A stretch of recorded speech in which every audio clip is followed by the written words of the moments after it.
Hey there! Welcome back to Chapter 27 of Defender of Dirt.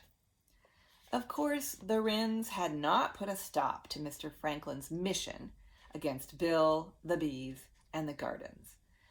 They might even have made him more determined to stomp out wildlife in the neighborhood.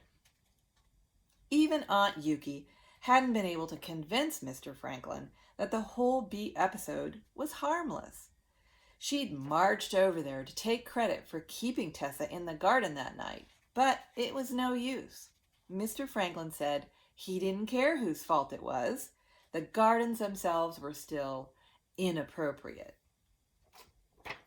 May, Sam, and I met in the willow tunnel to plan strategy. We'd just picked a bowl of snap peas, and May was showing us how you can eat them right off the vine.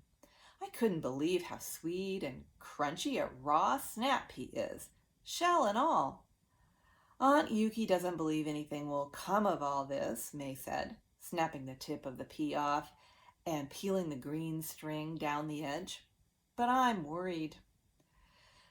There had been a new twist in the past few days. The Hawthorne Hill Neighborhood Association newsletters had come out announcing an upcoming meeting. There's an odd notice in here from the city council, Dad had said as he looked it over.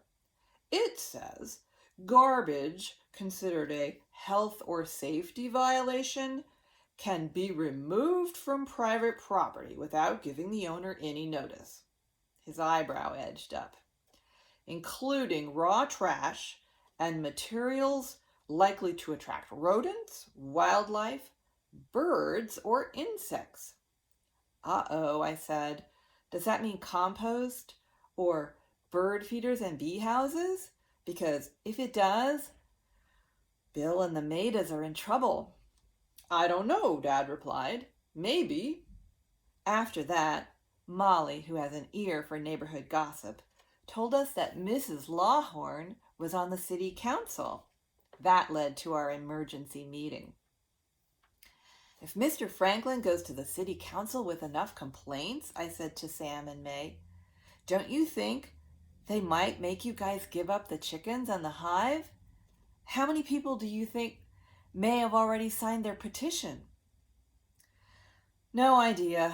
Molly heard he's been going from door to door, not just on this street, but the whole Hawthorne Hill neighborhood, May answered. I wish I knew exactly what the petition says. Some people will sign on to any complaint if you put it in the right words. That reminds me of something, I said. A few nights ago, after the Revenge of the Vermin, I had a strange dream. I heard a bird warbling away, like I did the morning I caught Sydney's dad spying. A loud, fast warble, May interrupted. Yeah, surprisingly loud and long. Why? That's the wren that hangs out in Bill's garden, May said. Bill says in the old times people thought those birds were magic. You mean the same kind of birds that bombed the Franklins? Sam grinned. That's cool magic if you ask me. Yes, May said. But go on with your dream, Squirrel. What's the connection? Magic, huh? That fits. In the dream, I got up to look for the bird. I kept following its voice until I got to a tree. I couldn't see the bird anywhere, but I noticed a narrow crack in the tree trunk. Something shiny was in there in the dark. I reached in and felt something smooth and hard. Weren't you afraid there might be spiders? Sam asked. He's totally freaked by spiders. It was a dream, Sam. Anyway, I pulled it out, and it was a small, old-fashioned mirror with a wooden handle. There were words carved all around the edge of the mirror. Wow, could you tell what it said? May asked. And what does this have to do with Mr. Franklin's stinking petition? Sam blurted.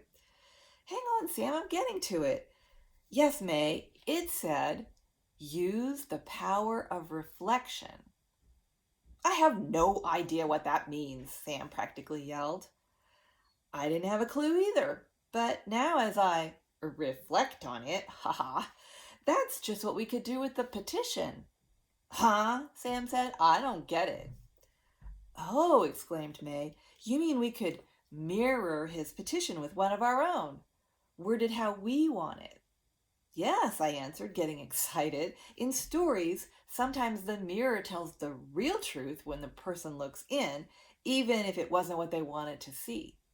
And just like the mirror turns your image around, we could turn Mr. Franklin's complaint around so it's a compliment. We could find people who like the gardens and ask them to sign it.